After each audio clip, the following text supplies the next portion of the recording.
mais detalhados do que a gente está falando quando a gente fala desse contrato. Existe esse ganho de vazão de 8,98 metros cúbicos por segundo. Esse ganho vai ser otorgado para a concessionária e a concessionária vai firmar esses contratos de fornecimento. Esse contrato, como eu mencionei, as estimativas iniciais de valor, a gente está falando de 10 centavos um metro cúbico. Esse é o valor teto. A partir desse valor vão haver os descontos. Então, os descontos em relação à redução de perdas, descontos em relação à ampliação de tratamento, investimentos, eficiência. Como eu mencionei no início, aqui é o nosso momento de escuta, a gente trabalhou muito aqui, muita discussão, mas nada escrito na pedra. A gente quer ouvir as pessoas, a gente quer ouvir os representantes, os deputados, os vereadores, o Ministério Público, a gente quer ouvir a todos para efetivamente trazer o melhor projeto para a região. Esse é o desenho que a gente hoje entende que é o desenho que vai trazer o melhor incentivo para o consumo consciente de água, para que a região da Bacia do PCJ tenha aí um futuro, que a gente não esteja daqui a 10, 15, 20 anos tendo que falar novamente sobre um novo projeto de reservação de água, um novo projeto de adução, porque a gente não está fazendo a lição de casa de redução de perda e de uso consciente.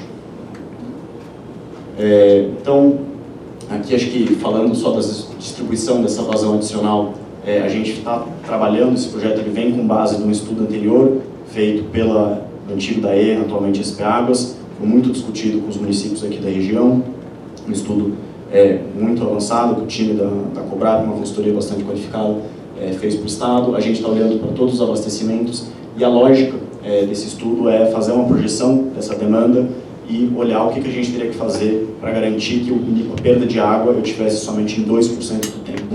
Então, inicialmente até se olhou 5%, ausência de água, que eu tivesse um problema de escassez hídrica, somente em 5% do tempo era inicialmente, reduziu-se para 2% por entender que era o mais adequado para a cidade, para a gente pensar num projeto efetivamente estruturante de longo prazo.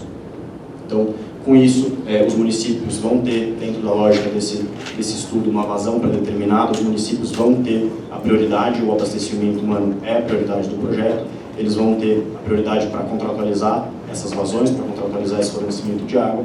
Caso eles não tenham interesse, isso vai ser disponibilizado para a indústria, para o agro, para o grande porte, para aqueles que estiverem fazendo uso consciente também, para ajudar no desenvolvimento da região. A gente sabe que isso é importante, hoje em dia a gente tem um uso muito intensivo de competição de água, mas tudo isso, sempre voltando, está debaixo da regulação das águas. Esse contrato vai estar existindo, ele vai estar funcionando. Situação de escassez hídricas, entramos na regra da SP Águas, prioridade abastecimento humano. Todos os contratos de fornecimento vão estar subordinados a essa regulação, o Estado não abre mão de ser o responsável pela regulação dos serviços hídricos do Estado. Finalizando aqui, para a gente poder passar para a nossa fase de conversa, aqui é o nosso cronograma. Como mencionei, a gente está trabalhando bastante tempo nesses estudos, finalizamos eles no ano passado, estamos agora na fase de consulta e audiência pública. Por favor, façam as manifestações formais, como a Juliana reforçou, como eu falei, nos ajuda imensamente. Lá na frente, se a gente tiver alguém faz uma contribuição que faz muito sentido para a gente altera o projeto, e eu não tenho nada por escrito disso posteriormente. O Tribunal de Contas vai vir me perguntar, mas por que você mudou o projeto que vocês estudaram tanto tempo? Então, para nós, realmente, nos ajuda muito poder mostrar e falar, não, Tribunal, veja só, a gente fez porque a gente recebeu uma contribuição super válida que nos fez refletir sobre alguns pontos. Então, reforço esse pedido. A gente está com um cronograma que ele é bastante justo no sentido da estruturação do projeto, porque as obras vão ficar prontas. A gente está muito satisfeito, a gente tem que dar muitos parabéns para o time da SP Águas, que está acompanhando esse projeto, que está conseguindo executar essa construção, obras que tiveram problemas, ficaram paradas, mas agora a gente está muito confiante que elas vão ser finalizadas, e a gente quer iniciar esse novo período transformador aqui da gestão hídrica do PCJ, então a gente não pode atrasar, porque eu preciso que esse contrato comece, para ele começar a construir as adutoras, para ele começar a acelerar tudo isso, para poder aumentar, catalisar todos os benefícios que as barragens vão trazer. Então a gente deve publicar o edital, que é a mesma documentação que a gente colocou agora no nosso site, que está disponível, edital, contrato, 12, 13 anexos técnicos descrevendo cada um desses pontos que a gente tentou resumir aqui.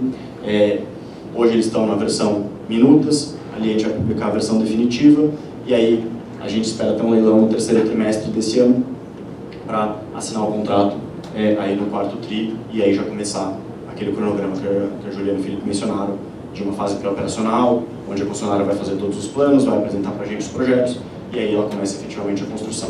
Acho que vale destacar também que a concessionária tem incentivos, e dentro desse tipo de contrato é um dos ganhos dele, para entregar antes as obras. A gente quer que ela entregue antes, porque quanto antes ela entregue, antes a água chega, antes a gente consegue melhorar a vazão e regularizar a vazão para todos. Quanto antes ela entregar, antes ela começa a receber, então tem um alinhamento de incentivos aqui entre o privado e o público.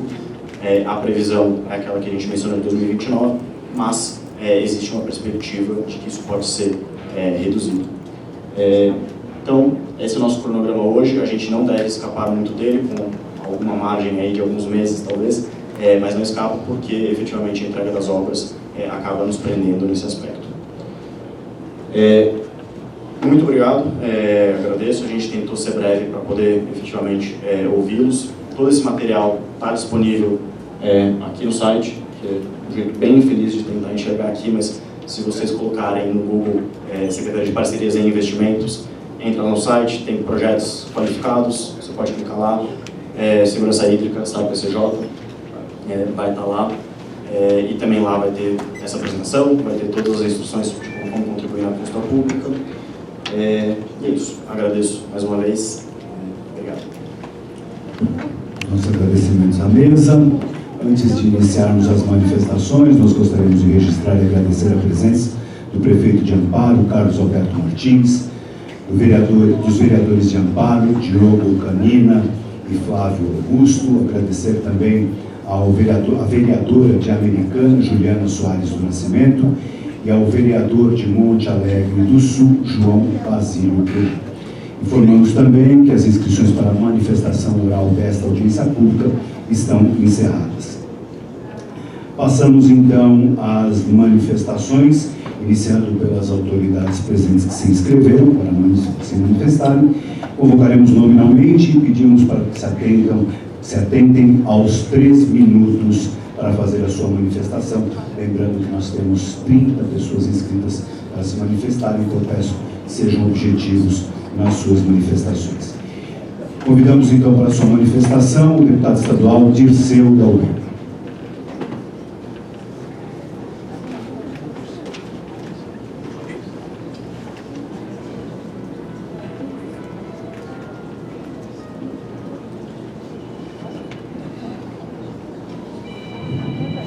Muito boa tarde a todas, a todos. Em primeiro lugar, sempre agradecendo a Deus pela vida, pela saúde, por essa oportunidade de estar aqui participando dessa audiência. Quero saudar aqui na pessoa do Edgar, a mesa, todos os representantes das secretarias, das empresas estatal, que estão aqui participando desse projeto. É uma alegria muito grande poder estar aqui como deputado estadual, representando a Assembleia Legislativa e também participando da Comissão de Meio Ambiente, de Infraestrutura, ali na LESP, e poder voltar a um tema tão importante para a nossa grande região administrativa de Campinas e principalmente a região metropolitana de Campinas. Recordo aqui em 2004, 2003, estivemos nesse mesmo salão, Francisco, presidente do consórcio, PCJ, comitê, DAE na época, discutindo a renovação da outorga do sistema cantareiro. Nós vivíamos na época uma escassez hídrica muito difícil e naquele momento a concessão era feita de uma forma de 30 anos atrás, em 2004, na época ainda de um regime totalitário, militar, sem discussão como está havendo aqui hoje. E em 2004 nós conseguimos mudar isso. Francisco é testemunha, tivemos muito diálogo, muita conversa, muito respeito, mas fomos ouvidos. Conseguimos colocar a gestão compartilhada do sistema cantareira, o banco de águas e garantir também uma revisão da concessão por um tempo menor, a qual quero fazer uma sugestão aqui de mantermos tudo isso nessa concessão e também uma revisão. Eu vejo que 30 anos é necessário para poder você contabilizar os investimentos, mas é muito tempo para que, se algo der errado, e você poder rever o contrato. Então eu gostaria, e vou deixar por escrito depois a sugestão, de que essa concessão, se mantiver aos 30 anos, pudesse ser revista com menos tempo, a cada 4, 5 anos, como nós propusemos aqui no passado. A região cresceu muito, cresceu o dobro que o nosso país. Nós crescemos mais de 13% em 10 anos. O Brasil cresceu 6,5%. A escassez de água, nós sofremos muito, 2014, 2015. O rio Atibaia, o rio Piracicaba, a gente atravessava a pé, não tinha água. E nós vivemos o risco novamente. Francisco, volume morto para lá, volume morto para cá, até hoje nós ainda temos esse benefício de ter construído isso lá. Mas estou aqui para dizer a vocês, conte com o mandato do deputado Dirceu da Almeida. Estou lá para ser um instrumento de vocês. Quero aqui parabenizar e leve minha saudação, Edgar, ao nosso jovem e campineiro secretário, Rafael Benini, Buglino, Francisco. Podia ser Ponte Pretano, né? Mas é Buglino, tudo bem. A nossa secretária Natália Rezende, nossa saudação, parabéns pelo trabalho, e dizer, uma equipe jovem, muito jovem, mas muito competente, né? Até uma colaboradora aqui, ó, campineira, estudou aqui, trabalhou aqui, foi cliente do meu primo fazer um marketing aqui no mercado também. E para concluir, agradecer a presença de todos vocês aqui e dizer que o mais importante aqui não é nós, não é a mesa, mas é você. Você morador, você moradora, que paga o seu imposto, porque esse bem aqui, a concessionária vai administrar por um período, mas o bem, ele é do povo do Estado de São Paulo. Muito obrigado e Deus abençoe a todos. Amém. Gostaríamos de registrar e agradecer a presença da vereadora de Piracicaba, Silvia Morales. Convidamos para sua manifestação o prefeito de Amparo, Carlos Alberto Martins.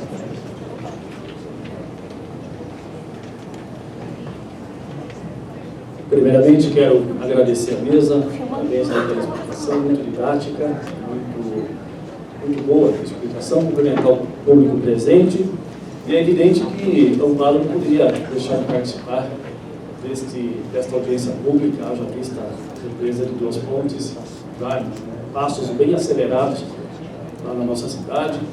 O Estado de São Paulo está executando o que foi dito aqui, que é o tratamento do rio Cambucaia, partindo lá de Monte Alegre, Amparo vai tratar praticamente 100% do esgoto da cidade. Isso foi um presente importante para o nosso município, 100% do esgoto tratado, mas eu confesso que eu não dormi à noite, de ontem para hoje, porque eu estava ontem em Ribeirão Preto e na volta me toca o telefone, uma pessoa liga e fala: prefeito, você está sabendo que Amparo vai ter que pagar para tirar água do rio Cambucaia a partir da concessão? Falei, eu não. É isso aí. E a audiência pública vai ser amanhã. Olha, se eu estivesse internado, acho que eu vinha com o soro no braço para essa audiência, porque eles têm uma importância. E foi dito que as outorgas já existentes não haverá nenhuma cobrança, nem de empresa, nem de município. Então, até porque Amparo faz a captação de água para a nossa empresa, a autarquia municipal, a 14 quilômetros antes da represa, né? E nós temos uma segunda uma quinta ETA que nós vamos construir agora, está em licitação, que já temos inclusive a autorização de outorga também da SP Águas. Agora a pergunta que eu gostaria de fazer é a seguinte: quem tem não paga, e na renovação vai pagar? Qual é o projeto do governo do Estado quanto às renovações das outorgas, tanto para empresas quanto para os municípios? Essa é a primeira pergunta. E a segunda pergunta é: o programa Universaliza do Estado de São Paulo, haverá algum benefício, algum incentivo para que os municípios façam adesão ao Universaliza em razão da captação de água? Já visto que o SAI de Amparo, empresa constituída desde 1969, uma empresa absolutamente sadia, não deve nada para ninguém, uma empresa que dá lucro, inclusive, e não há interesse do município de Amparo de participar do programa Universaliza. A gente faz parte de um estudo, né? Conversei com a nossa secretária Natália, diga-se de passagem, deputado extremamente competente, dinâmica, nossa secretária Natália Rezende, e disse a ela, secretária, Amparo pode participar do estudo, mas a gente não quer participar do programa universalista. Então, são duas perguntas que eu gostaria que a mesa respondesse. Quanto à renovação, se há cobrança, se tem previsão de cobrança, e a questão se há algum benefício para quem for participar do programa universalista.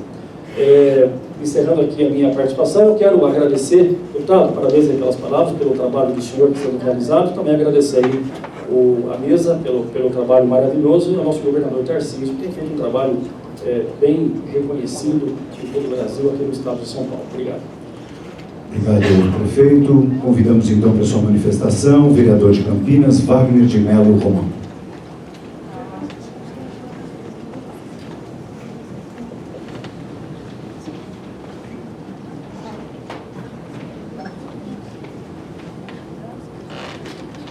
Boa tarde, quero saudar também a mesa, todas as presentes, especialmente os colegas e as colegas vereadores e vereadoras da nossa região. Eu acho que aqui é muito importante que a gente faça uma diferenciação do que é a outorga e do que é esse contrato de PPP. Né? Acho que esse é o ponto fundamental. A outorga, ela é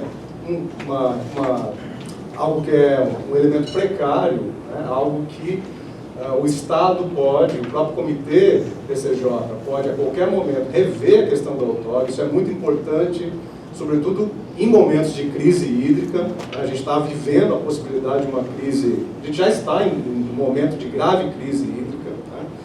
E se a gente engessa com esse modelo de PPP, onde já vai ser uma contratualização, um contrato, portanto, com uma empresa, nós vamos ter muitos problemas, né, com relação à própria renovação da outorga que está para acontecer no ano que vem. Então, acho que esse é o principal questão. Nós não estamos falando aqui de outorga, nós estamos falando de um contrato. E aí, tem problemas graves, né? A gente entende que tem problemas graves, porque se a outorga vai legislar sobre todos os entes envolvidos, o contrato, como disse o próprio Edgar, a empresa vai ter a possibilidade de estabelecer ou não, né, com os municípios ou com outros grandes consumidores, uma relação contratual, se eu não entendi equivocadamente, sobre a vazão adicional que vai ser realizada após as obras que vão ser feitas. Né? Então, veja só, a gente acabou, o Estado de São Paulo está investindo fortemente com a barragem, tanto a de Amparo como a de Pedreira, agora vai pagar os tramos, né? O próprio Edgar comentou a respeito disso, vai pagar os tramos, e aí vai ser contratada uma empresa que vai fazer contratos específicos com entes da própria bacia do PCJ, criando uma situação de diferença, de desigualdade entre os municípios, entre os grandes consumidores. Então isso nos parece muito preocupante, né? E vai em contrário do próprio espírito do Plano Nacional, da Política Nacional de Recursos Hídricos, aprovada em 97. E a gente fazendo essa PPP num momento de crise hídrica, num momento de mudanças climáticas, em que a gente não consegue ter mais, né, a expectativa do que foi fazer as contas necessárias para estabelecer as vazões de acordo com o que foram os 10 últimos anos, pelo menos, de regime das chuvas. Então nós estamos num momento muito perigoso para fazer isso. E o momento ideal, a condição ideal para se fazer isso, exatamente é na discussão da outorga, que será feita publicamente no ano que vem. Né? Aí, com a participação da Agência Nacional de Águas, acho que esse é um elemento importante também, porque Camanducaí e Jaguari são rios interestaduais, então eles também... Já vou concluir. Então a ANA também tem que ser chamada e ser ouvida. Nós, inclusive, fizemos a representação à ANA, informando dessas audiências aqui, solicitando a suspensão dessas audiências, porque a ANA também tem, né, aliás, ela tem a prerrogativa de se manifestar. Aqui, só para fechar no caso de Campinas, enquanto a Sanasa pega as águas no Atibaia agora, não paga nada. A Sabesp em São Paulo pega as águas no Cantareira, também não paga nada. Nós vamos ter, agora a Sanasa vai ser obrigada a comprar água justamente da barragem de Pedreira, que foi colocada como uma grande salvação, né, a possibilidade de aumentar a segurança hídrica no nosso município. Então, é importante que o prefeito de Campinas, é importante que a Sanasa também se coloque, né, e defenda a posição de Campinas, porque Talvez esse contrato seja Por interessante. gentileza, vereador, o senhor pode Finalizo. Seja interessante para a Sabesp, né, privatizada agora, mas eu tenho certeza que para a população de Campinas, que está arriscada a pagar mais pela água que compra, né, que consome, com esse contrato aqui. Então, um chamado ao prefeito e à própria Sanasa para que defenda os interesses da cidade de Campinas e também o mesmo aos municípios aqui da região. Obrigado. Obrigado, vereador. Convidamos para a sua manifestação o vereador de Americana, Jean Isoni.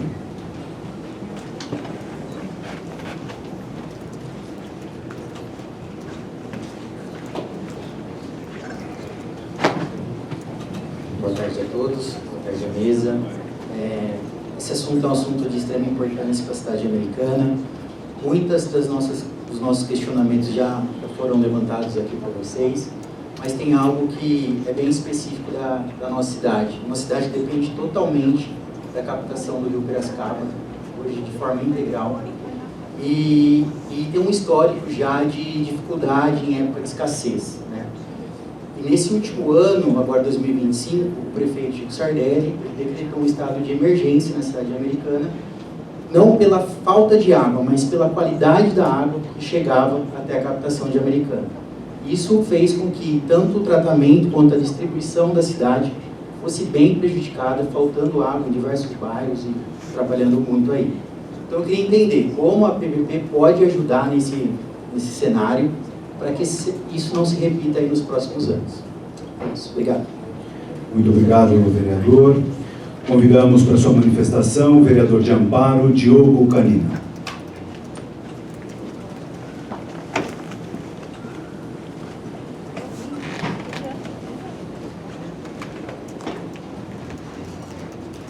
Boa tarde a todas as autoridades presentes, à mesa. Tenho algumas questões em relação à questão hídrica da cidade de Amparo. Nós vemos que a construção da barragem vai aumentar o fluxo, a vazão do rio Camanducaia, mas isso vai acontecer rio abaixo. Como foi dito aqui, a nossa captação acontece 15 quilômetros antes. E Amparo, apesar de estar no circuito das águas, ela também sofre com a escassez de água. Por vários meses na nossa cidade, a vazão do rio Camanducaia fica muito baixa. Inclusive, a nova ETA proposta pela Prefeitura para a construção, existe vários questionamentos se vai chegar água ali em alguns meses do ano para atender essa demanda.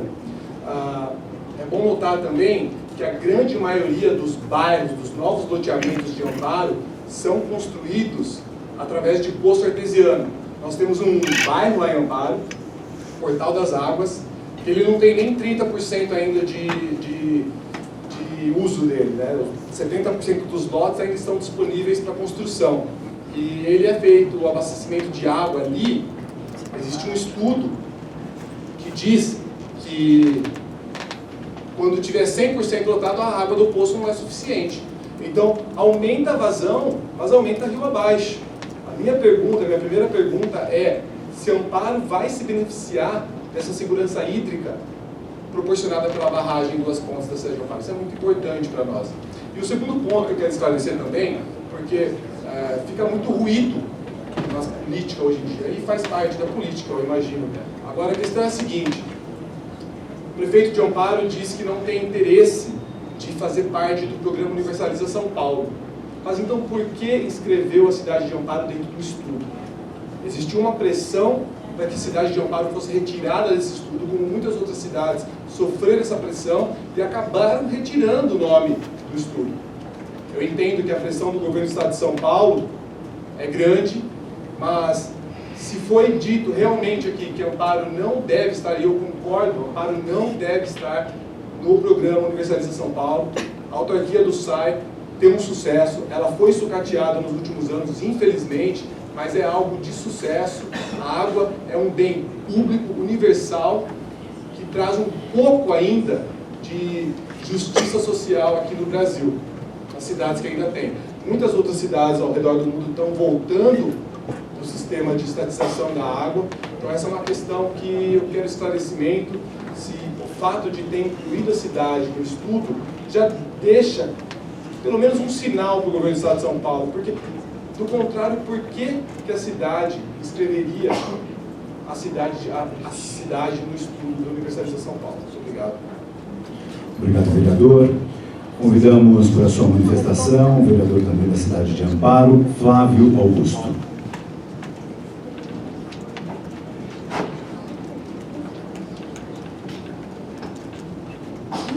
Vereador Flávio Augusto está presente?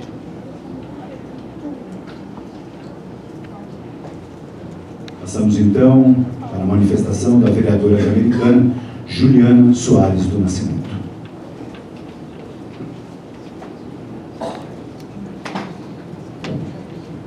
Está muito alto, posso tirar? Pode, né? Obrigada.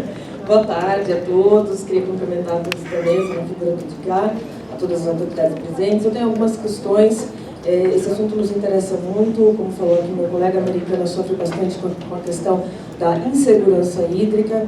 E aí eu gostaria de saber, né, da mesa, pormenores em relação se há, por exemplo, um mapeamento relacionado a empresas, consumidores privados, seja da indústria, seja do agro, que teriam aí interesse em estar contratualizando esse excedente de captação de água. Mas não só isso, se a gente também tem aí uma previsão, uma projeção de receitas que estariam aí sendo arrecadadas pelo Estado, e principalmente não só a projeção, né, a estimativa de receita, mas também o que tem projetado em termos de uso dessa receita advinda dessa concessão, né, dessas barragens, desses tramos. Uma outra questão. Será exigido dos municípios paulistas, né, dessa região, esses 21 municípios, será exigido desses municípios um plano atualizado de gestão hídrica ou de segurança hídrica, né? E qual é o detalhamento que nós vamos ter, por exemplo, em relação ao que cada município, ao que cada um desses municípios tem feito para reduzir as suas perdas d'água dentro ali do território do município. Eu acho que isso também poderia ficar um pouco mais claro. Ainda tem um tempinho, né?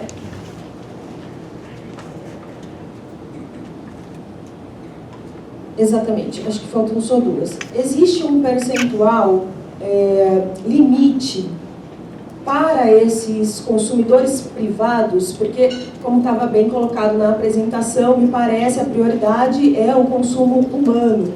Isso é muito importante. Mas essa prioridade, ela vai ficar estabelecida objetivamente através de quais mecanismos? Então, tantos por cento, né, dessa captação aí, excedente, não me lembro exatamente o termo que você usou, mas tem um limite para que contratualizações com entes privados sejam realizadas?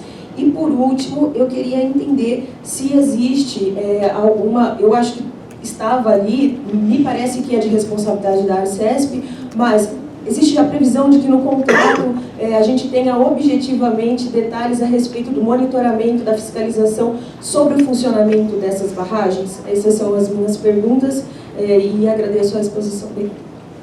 Obrigado, vereadora. Iniciaremos então a etapa das manifestações da sociedade.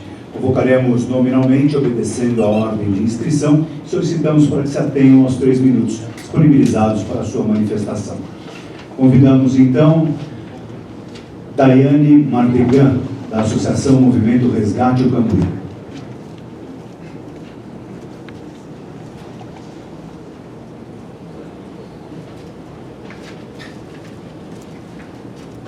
Boa tarde a todos, obrigada pelo espaço.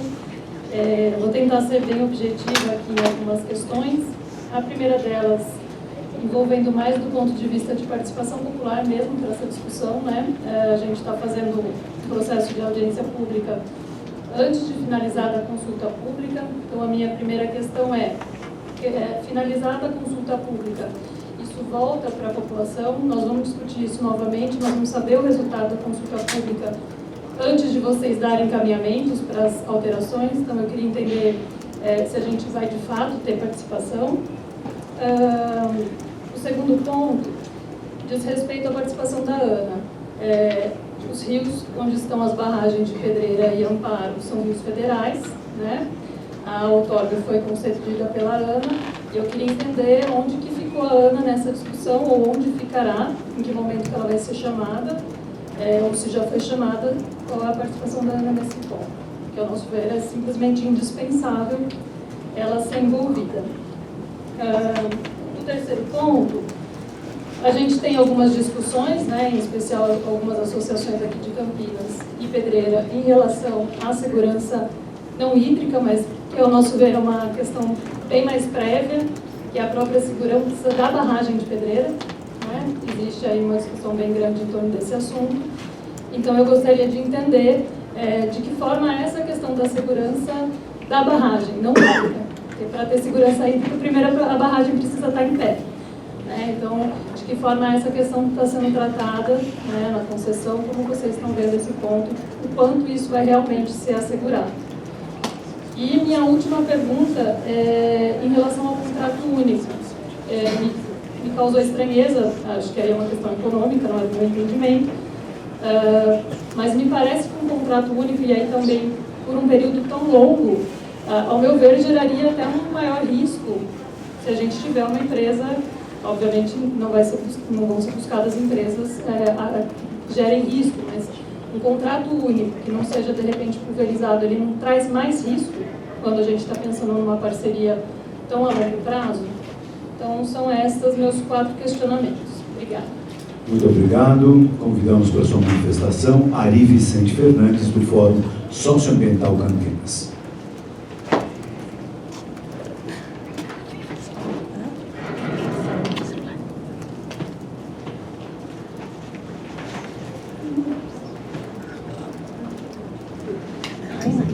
Boa tarde a todos, obrigado pela oportunidade de fazer a colocação aqui. Eu estou muito preocupado, as contas de vazão não fecham. Eu ouvi pelo rádio que esse sistema todo nos trará mais 17,7 metros cúbicos por segundo. Agora eu vi que não, é 8,8. Da onde sai essa água? Da onde sai? É de reservas. Mas para chegar na reserva, de onde veio essa água? O que mudou na bacia do Piracicaba? A única coisa que mudou desde o sistema Cantareira, que é velho, é a injeção de água que foi feita com a reversão da bacia do Paraíba do Sul. Até chama Rio Jaguari, é Jaguari de lá. Se tirou essa água e jogou nas represas. 5 metros cúbicos, 5,5, 5 milhões. Isso sim, isso é água a mais, é vazão a mais. Agora, barrar um rio que já está na bacia e calcular ou acrescentar o volume dessa barragem a uma vazão possível, desculpe, é uma matemática que não pega. Então, nenhuma das duas barragens traz mais água. Elas podem permitir que se distribua mais rapidamente a água. Mas não é esse o nosso problema. O problema na bacia é distribuir menos. O problema na bacia é economizar. Então eu queria realmente entender por que se fala em 8 metros cúbicos por segundo, que é a única coisa que justifica essa PPP. Você dizer, olha, quem entrar aqui vai ter mais isso para trabalhar. Opa, numa bacia que falta água para todo mundo, eu vou administrar